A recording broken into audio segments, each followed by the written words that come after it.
Today on an all-new Dr. Phill. We're going to lose our home. We had to file bankruptcy, and I'm the reason for all of this. A relationship based on deceit. You shred your pay stubs. He scolds me like a child about spending money, so I lie. Forgive me. He's asking you to forgive him. Financial infidelity. Are you here to defend this or to change this? And which is it? This is going to be a changing day in your life. Have a good show, everybody. Here we go. It matters to you. That's what I want to talk about. Are you ready in the booth? Let's do it. Go, Dr. Phill.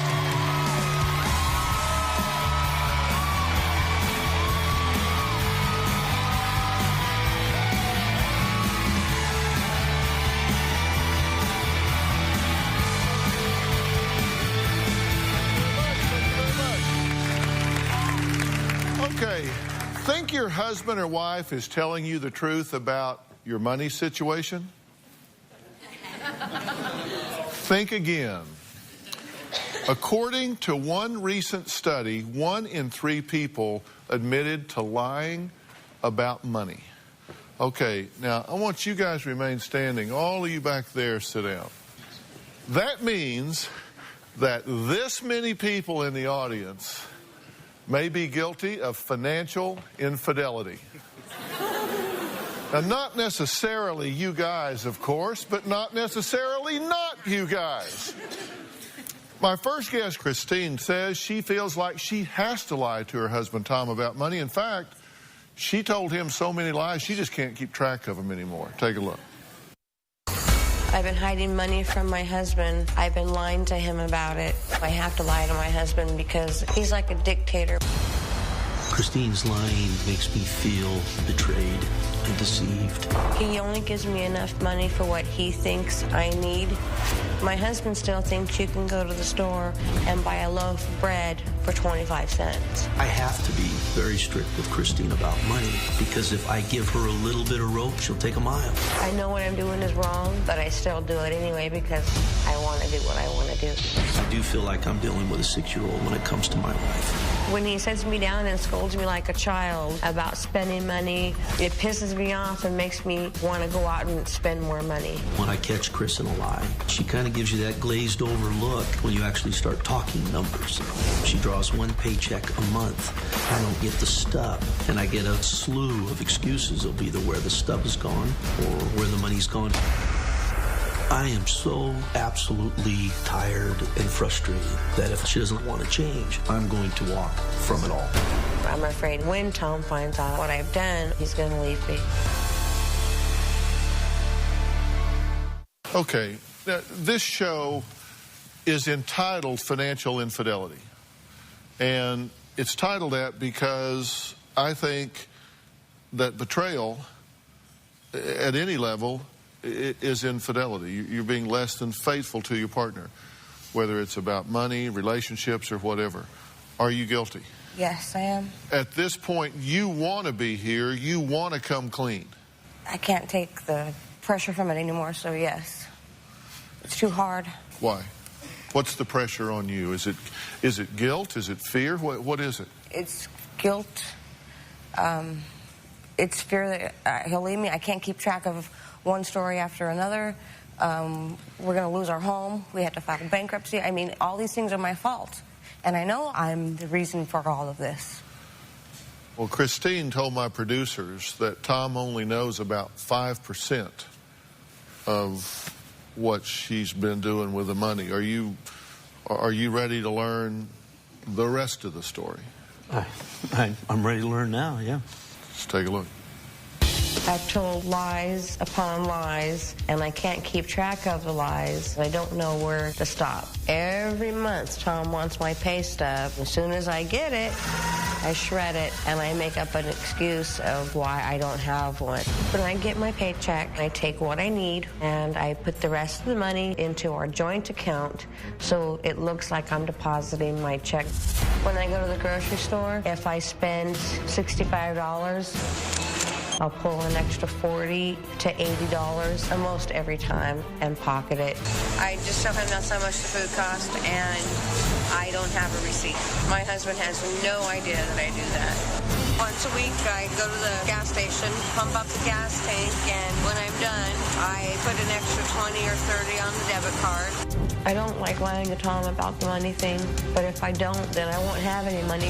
When I go shopping and I buy clothes for myself, before I take them in the house, I will take all the tags off, and I will put them in my closet, and I'll leave them there for months at a time. And then when he sees it, he looks at it and he says, "Oh, is that new?" And I'll say, "Oh, no, I've had it for a long time." I have an addiction to Starbucks. If my husband found out that I drink over $200 worth of coffee a month, he would lose his mind. She has not been shooting you straight. What do you say about what you're hearing? I'm just a good old boy trying to make it work, trying to take care of my family, trying to cover all the ends. And I do it honestly. I've tried many times on getting Chris on the same page. How can you get me on the same page when you sit me down on the corner of the bed or in a chair and you stand over the top of me and point your finger down at me and make me feel like I'm 2 feet tall and you're 40 feet tall and you scold me for hours? How is that teaching me? I guess after the 300th time of having the conversation, you get to a point where you start or I scolding. just get so mad that I just keep doing it because I'm tired of listening to 3-hour speeches, so I lie. That's what you do to me. And forgive me, please. I do. I love you. Are you here to justify this? Are you here to defend this? Or are you here to change this? I'm here to change this. Because what I saw just now was a highly manipulative flip-flop where you just confessed that you have pathologically run this family financially into the ditch, lied to, deceived, and sabotaged your husband, your marriage, and your family. And in 30 seconds, he's asking you to forgive him? I know. Why are you lecturing him about objecting to the fact that you're sabotaging this family? Because sometimes when he does lecture me like that, it makes me angry, so I want to do it more. Well, I'm sure it does. I'm sure there is a pathology there as well. But the problem is you got a nice enough guy here that you can jerk around by making him feel bad about it.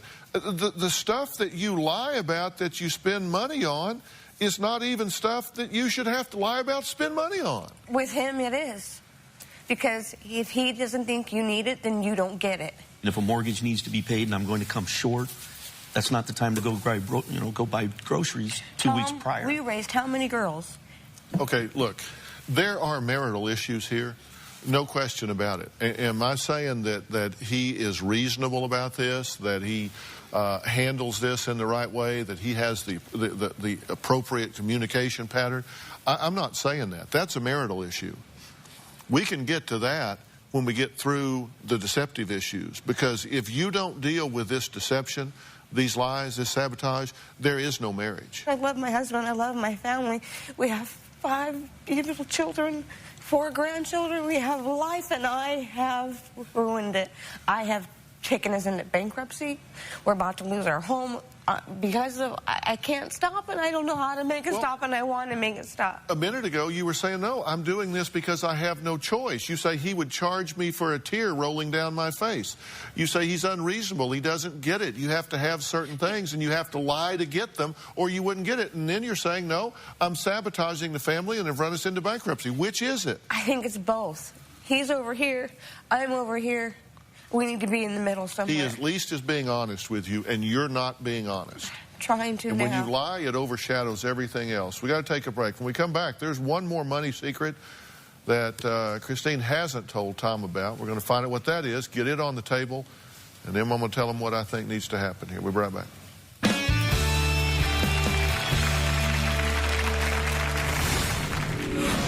My mom would sometimes call me up and say, I went to the store, I bought some things. So would you tell Dad that you owed me money, or maybe you bought it for me for my birthday? The lying will destroy my parents. And later, I am addicted to shopping. I'm in heaven. It gives me a high. It's like a drug to me. I have 200 pairs of shoes and boots, 75 pairs of sunglasses, 100 pairs of jeans, 75 watches. I'm still shopping and I'm still spending. Tomorrow on an all-new Dr. Phill. I hope you die. Get into a car accident. They claim their daughter is uncontrollable. Have you threatened to kill your father? Yeah. But there are two sides My dad hits me brutally. to every story. It was getting to where I was going to do something that I would regret. You already have. You were my hero. I don't know what has changed to make you want to hurt me. Then on Thursday, the Dr. Phill family returns. She's really wrapped up in drugs. What will it take Do you want to get well? to save Alexandra? I don't want to come to your funeral. That's Thursday. About 8 years ago, Tom discovered that I had been taking $500 out of my paycheck and depositing it into an account. I went through the roof.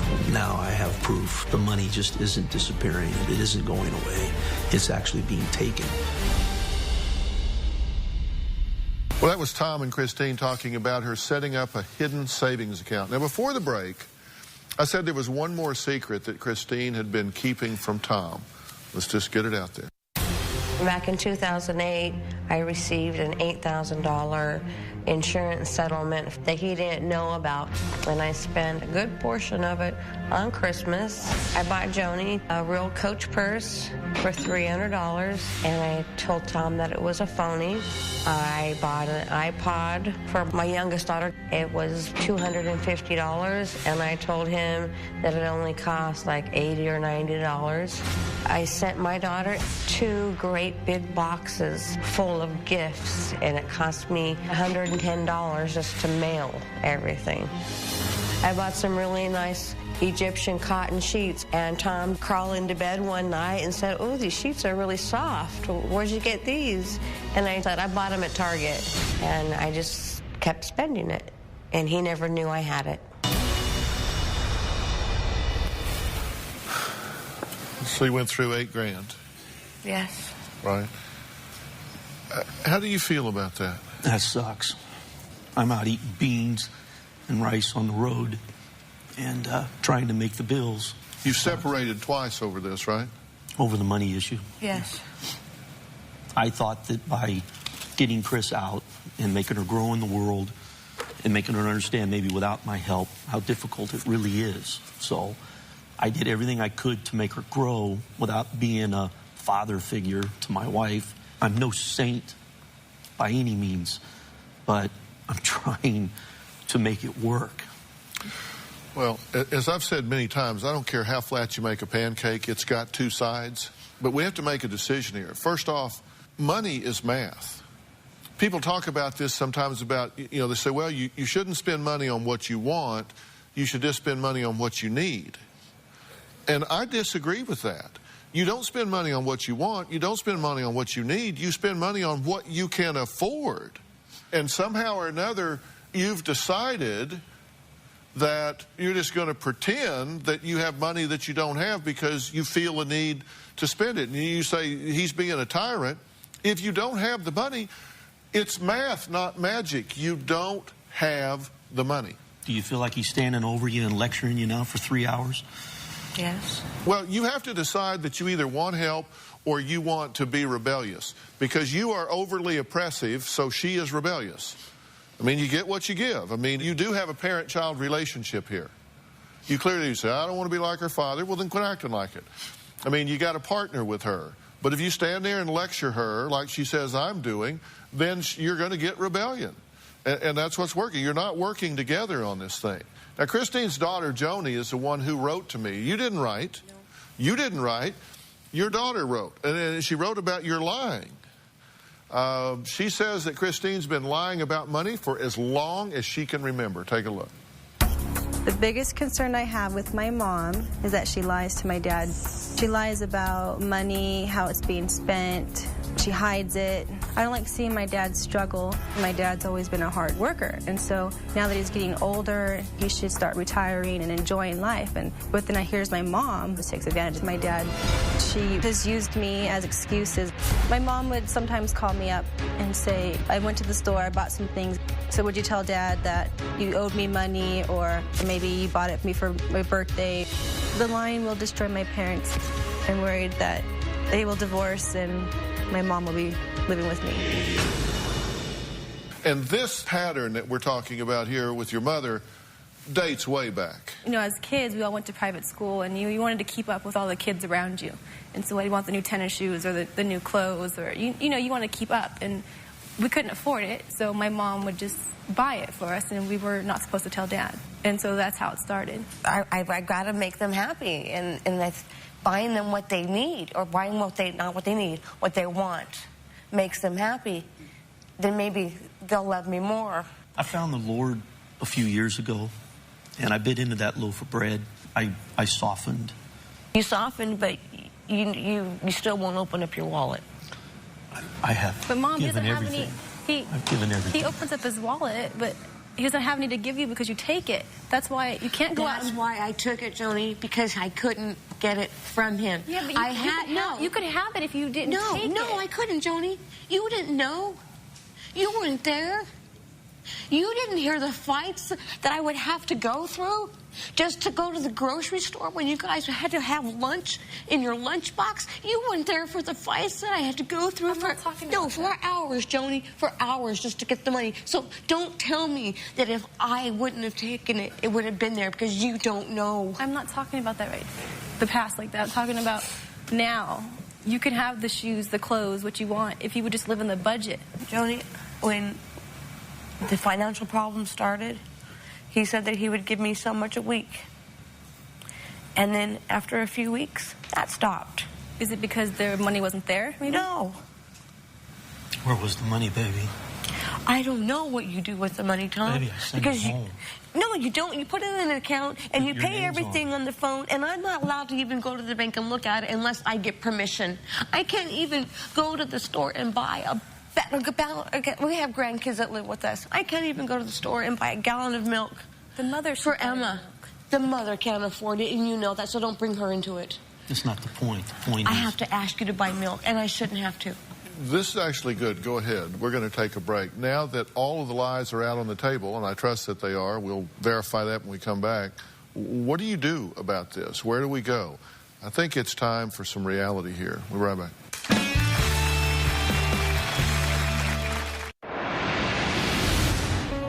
We have a lot of bills. We have a bankruptcy payment that we have to pay over $3,000 a month. And because of the money that I'm taking, if we don't pay that, we're going to be default in our bankruptcy and lose our house. I believe that I'm the source of all the problems right now. But I do believe that if Tom hadn't been so hard on me, things wouldn't be this way. Tom, are you hoarding money? No. I mean, are you putting money places that they don't know about? No, sir. You used to hoard money? I used to put money for the business when I was in business, in the business fund to take care of the business. At one point, I found out he had well over $200,000 in the bank. And I don't know what he did with it. Here is my question. Are you sitting on money because you want the security, you want to stack the cash, whatever it is, when she is having to invent ways to create lunch or fight to go buy milk for children? Now, that is a simple question. God is my witness, no.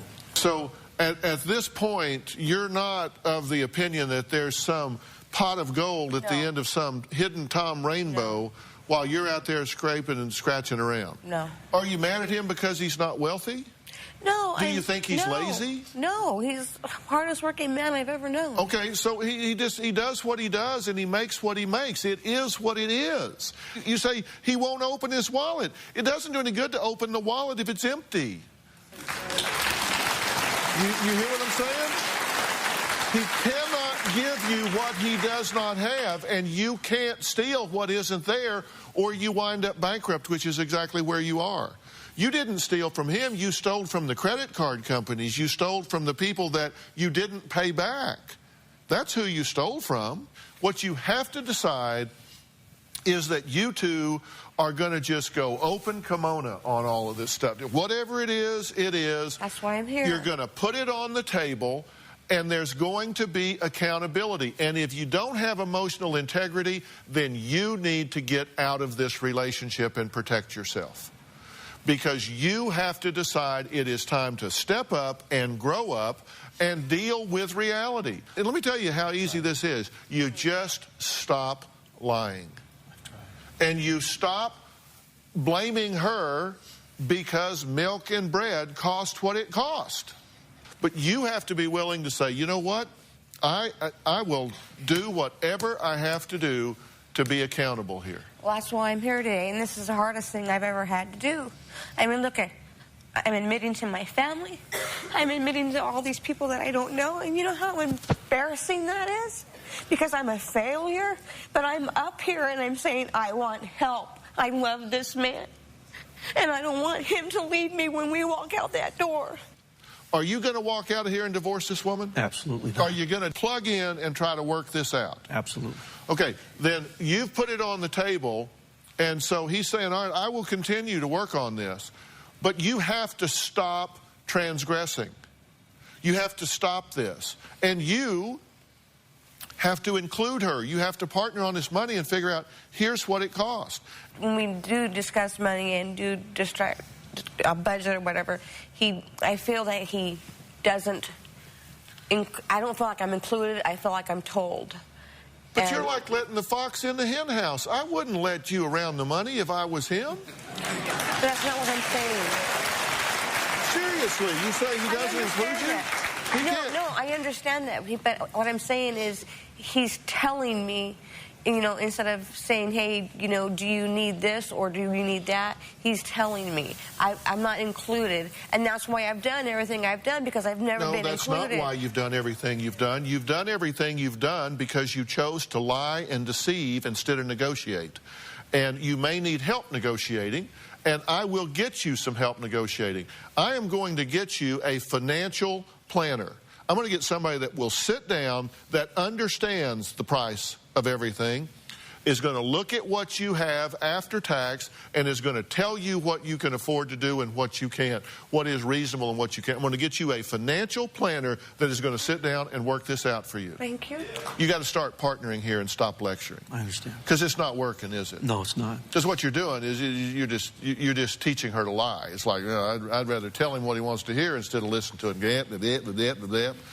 Well, so she'll just tell you, no, this is old, okay? And this can be over when you stop.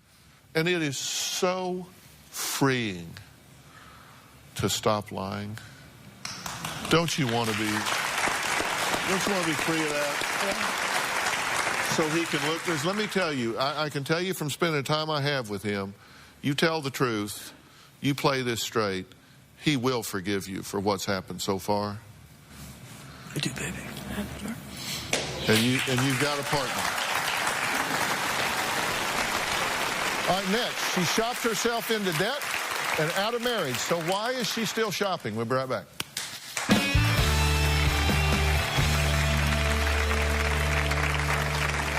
I have 200 pairs of shoes and boots, 75 pairs of sunglasses, 100 pairs of jeans. I'll wake up in the morning and I'm like, oh my God, I'm so excited. I have to go shopping today.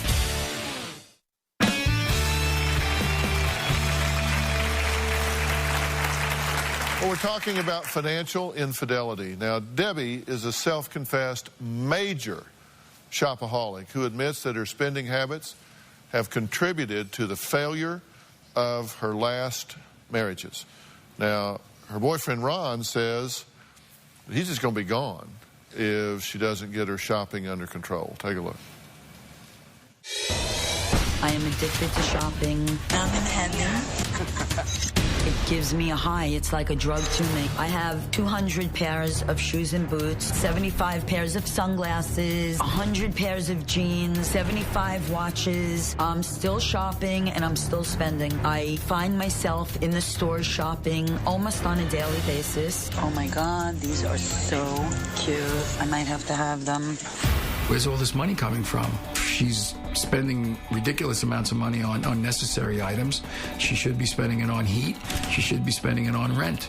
And that's a problem that I see, and I don't want to address it because I don't want to fight with her. Makes me feel judged that Ron couldn't live with me because of the way I shop. She can't seem to get through the day without looking at another handbag to buy. I've never seen her even use the handbag, so I don't know what the heck she's buying them for. I don't want to explain to anybody why I am spending the money I do or how much something costs. He's not my husband. He's my boyfriend. We don't live together. Refraining from shopping is very difficult for me. I'll wake up in the morning and I'm like, oh my God, I'm so excited. I'm in this mood. I have to go shopping today. I absolutely have made it clear to Debbie I will not fund any of this addiction. If Debbie can't get this shopping under control, then this relationship is on very thin ice. Dr. Phill, I need help. Okay, is there any theory under which you think this is not pathological? It is. It's an addiction for sure. And it's not working, right? It's not working. Whatever it is you're coping, using this to cope with, it's not working. It's not working. It's making me feel horrible. I shop to fill a void in my life. I'm not really sure what that is. Yeah, where are you from? Long Island, New York. So you came here from there, and you got in town Monday? Yes, yesterday, yes. Yeah, you got in town on Monday? Did you go shopping? Yes. You did? I did. You came all the way across the North American continent to see me about your shopping addiction. How could I not go shopping? And you went shopping. Right. Can I have her shopping bag here? Did you buy things that you really, really need? Well, there are some souvenirs for other people in that bag. We got a stack of hats here. Right, we got a bunch of hats. You got a hair clip. Sweatshirt. Oh, and I made him get this. Yeah. This was really I needed funny. this. He needed this shirt. You needed a shirt with a nipple ring. Yeah, Ron looks like a guy you would figure for a nipple ring. And I don't only buy things for myself. You flew halfway around the world for your shopping addiction and went shopping for virtually nothing. Right. I guess so. Okay. So what do you think about this? You guys are in a relationship. 3 years. 3 years. Are you serious? It's a serious relationship. We love each other. You thinking about getting married? I don't think we're getting married. I don't want to get married. But I do love her, and I don't want to buy into that situation. And I know that as soon as, if it was ever possible for her, she would have me as her portable cash machine. Yeah. And I can't afford it either. I have obligations as well. So you fear that if you got into this further, you would get financially exploited? Absolutely. We have talked about it, and we talked about how we would never be able to take our relationship to the next level, not necessarily marriage, but living together, because there just would be no room for all my stuff. You've been married before? Yes. How many times? 3. And what did those husbands complain about this? Well, my last husband, he couldn't take it anymore. It definitely played a very negative role in my marriage. Does it ever occur to you when you look at this stuff to look at there and say, I neither need it nor can I afford it? Of course, absolutely. It's sickening to me already. But I believe Are you that sick of this? I'm sick of it. Well, that's what I want to hear. All right. Next, you're going to see Debbie's stash of stuff that she's never even worn. We'll be right back.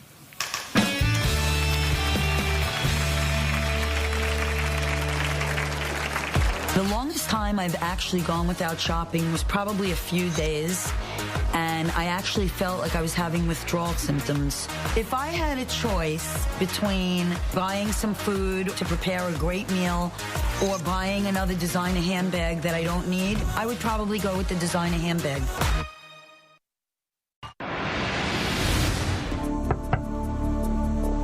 He's at the door. Who is it?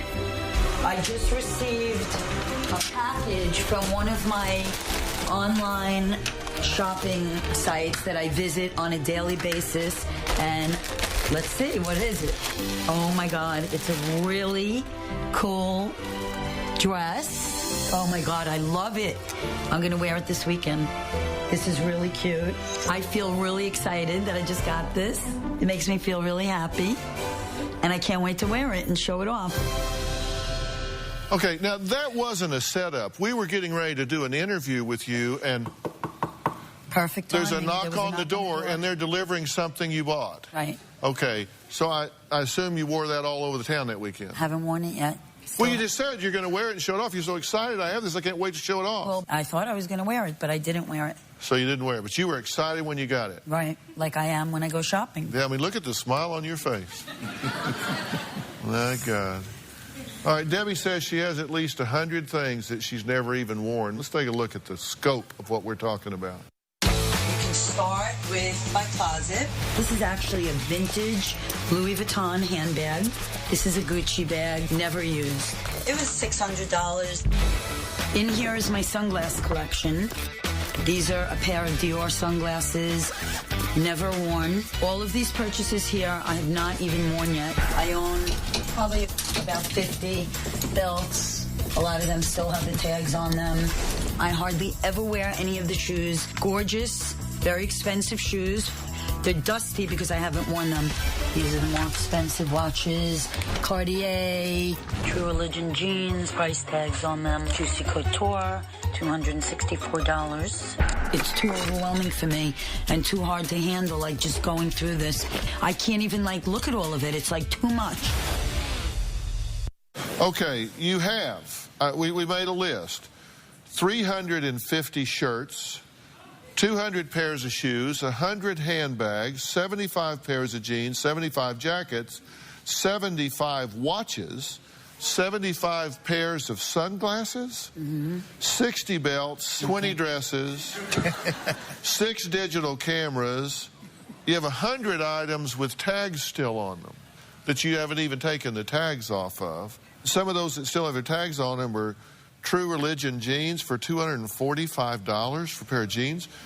Denim blazer, $198. Juicy Couture coat, $268. I've got lists and lists of this stuff here. Have you done the math on how much you've spent on all this stuff? I'm actually afraid to do the math. $189,000. Okay, look, so we're agreed this is way out of whack, right? You agree? Absolutely. And if it doesn't stop, it's going to doom y'all's relationship, right? I mean, you can't buy into this. Like you said, you can't afford it. He does not fund my shopping habit. You get that somehow or another you have a self-worth problem, right? Yeah. Somehow or another you have to bolster yourself with stuff. Right. It makes me feel loved, and it makes me feel happy, and it makes me feel good having all this stuff. Okay. And I don't know why. And you understand how sick that is to say that. It's like somebody can give me a cotton dress with a stencil on the front of it, and I just feel so loved. you understand? That's well, I sick. understand that it's filling a void in my life, and I really don't understand the intensity of it. Okay. Well, the intensity of it's about $189,000 worth of missing self-esteem is what you're saying. That's what you've needed to keep going. To keep yourself up. And of course, you buy it and you get a high, and then that goes down. Right. So you have to go buy it again. You're like a drug addict. It's like you get a fix, and then that wears off. You got to have some more. So you go get some more. And then you got to have some more. And so you're doing like this all the time, which will wear you out. And so at some point, you got to say, you know what? I'm going to start dealing with psychological issues psychologically. I'm going to stop dealing with psychological issues materialistically. Right. I need to figure out what the wound is instead of drugging myself with stuff, right? I mean, until you do that, you're not ever going to get better. Right. True? Because here's what needs to happen. Number one, we need to teach you how to control your anxiety without stuff, which means we're going to have to train you neurologically and physiologically and psychologically to control anxiety. So when you start feeling that edginess build up, you can make it diminish without having to buy something. I can give you those skills. Okay. And get you somebody that can do that. And then if you want to explore where this void is that you say you have in your life, I mean, that's fine. You can do that. But in the meantime, you've got to stop doing this. And if you ever want to really get better, you got to have the damnedest yard sale you ever saw.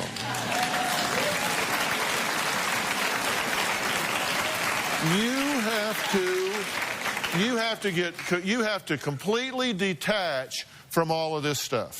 I have a very hard time, and I have an emotional attack. You got to sell it. I need a professional organizer.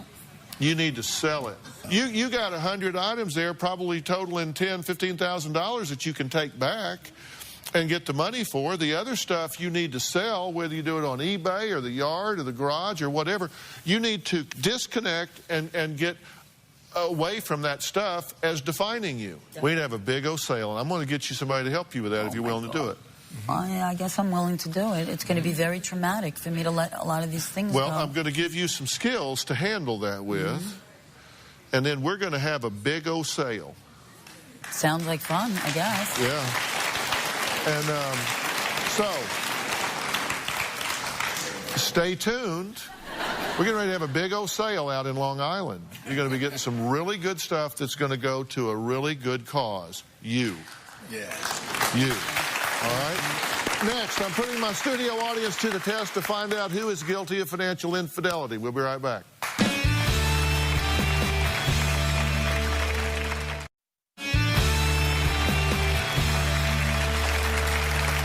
Talking about financial infidelity today, and the problem with it, it can create deception within a relationship, and then that generates even worse problems. And when you're a shopaholic, you're dealing with an anxiety disorder. It's a way to cope with anxiety. When you have another way to cope with it, then you don't need to do that anymore. Now, I want you at home to take this test along with us. So go to drphil.com right now. I know you got your computer right there by you. Just click on drphil.com. And let's see how your financial honesty stacks up. Now, audience, everybody has a Paget gadget under your seats. So reach down, pick them up. And let's get to the first question. Have you ever hidden cash from your spouse? Press 1 on your Paget gadget for yes, press 2 for no. All right, let's see what the results are.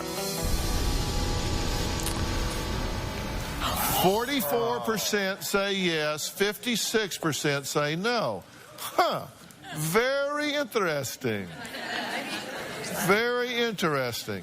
All right, here's the next question. Have you ever hidden a purchase from your spouse? You bought something, you didn't tell them you bought it, you snuck it in, took the tags off. Oh, no, this isn't new. Press 1 for yes and 2 for no. All right, let's take a look at the results. 2/3 of you have hidden a purchase from your spouse. All right, here's the next question. Have you ever hidden a bill from your spouse? A bill came in, you go, oh, I don't want them seeing this. So you hide it away. 1 for yes and 2 for no. Have you ever hidden a bill from your spouse? All right, let's see the result. Oh, 74% say no. Okay, that's interesting. I like that. Okay, have you ever hidden a bank account or credit card from your spouse? You had a private bank account or you had a separate credit card you didn't tell your spouse. Press 1 for yes and 2 for no. Let's look at the results. Have you hidden a credit card? 87% say no. So 13%, now, we got about 200 people here in the audience. That means 26 of you have secret credit cards. 26%. Have you ever lied to your spouse about earnings? Press 1 for yes, 2 for no. Results? 83% no, 17% yes. Huh. All right. That means 34 of you have done that. All right. Interesting, isn't it? I wonder how many of you answered yes to all the questions, or if it's kind of spread around. Be interested to hear what you guys register at home, too. We'll be right back. You know, marriage is a partnership. Every relationship is a partnership, and any relationship that is based on deception will never work. So you may be playing games financially, but I promise you there's a lot more at stake if you're lying about that or anything in your relationship. So think about it. I want to thank all of my guests for being here today, and a special thanks to Paget Communications for helping out with our audience poll today. Now, if you or your spouse are fighting about money, you want my help, go to drphil.com, tell me your story. I can't talk to everybody up here, but hopefully we'll get to some and give you some information that the rest of you can use. Thanks for being here today. So long.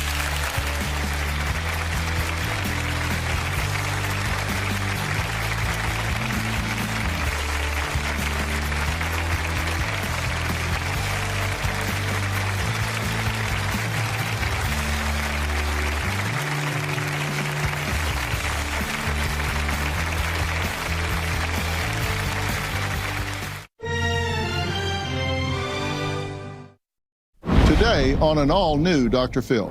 How many stars are on the U.S. flag? 24. Do you think children in America are getting smarter, dumber, or just staying the same?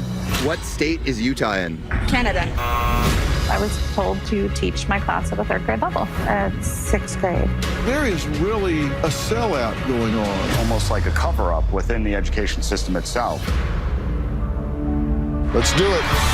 Have a good show, everybody. Here we go. This is a safe place to talk about hard things. Stand by. We'll count you down. Today is going to be a changing day in your life. 5, 4. Get ready to take care of you.